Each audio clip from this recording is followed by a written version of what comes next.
Pathfinder Monica Koss, and I can't hold it in anymore. I just can't. In December, when there was certainly a climate of gloom and doom on the internet, on the airwaves, on television, and print media, and I didn't read or see a lot of it, but you can certainly see the headlines of people saying that we're in trouble, things are going to be the worst that they can be for the next 4 years, and I have to admit that I was, sick to my stomach when I woke up on the day after the election.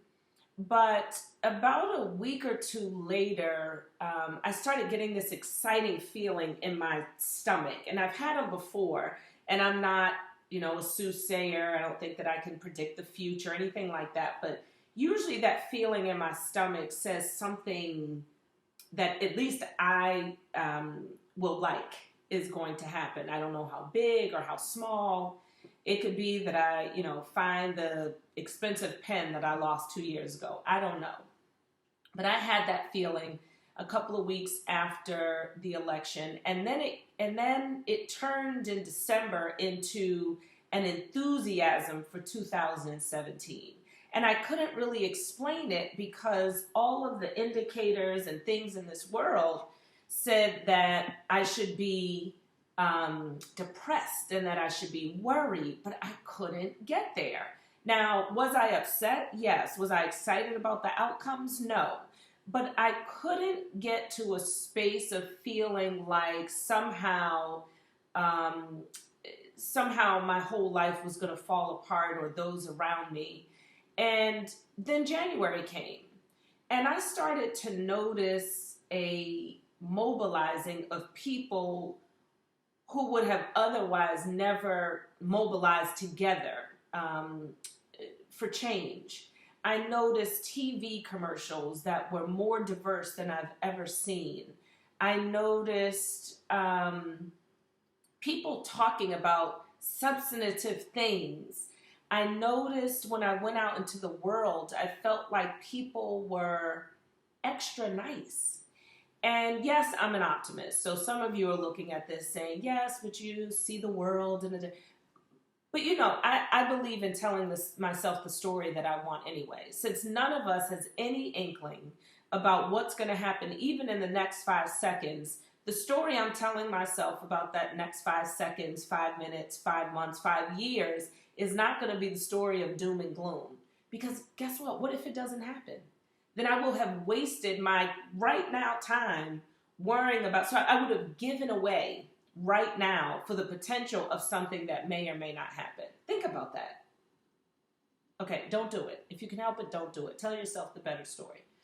But I have to say that after watching the Oscars, outside of Denzel being robbed, Casey Affleck was really good. Manchester by the Sea was awesome. Denzel in Fences, it wasn't in the same category. Okay, moving on.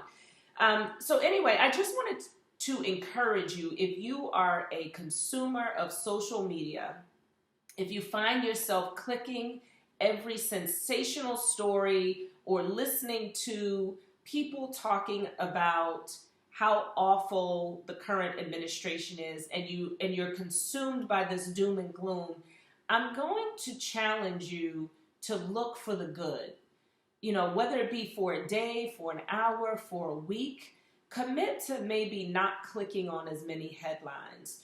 Go outside and observe your day, and instead of looking for the things to confirm what it is that you're seeing in the media, see if you can't find the balance, right? I'm not suggesting that everywhere we go and everything you do is going to be filled with flowers and butterflies.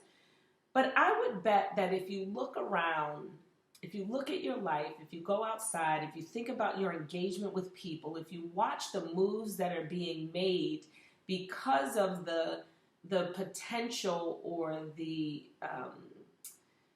I can't think of the word, but for the outlook of gloom and doom, I think that you'll be pleasantly surprised by what you see.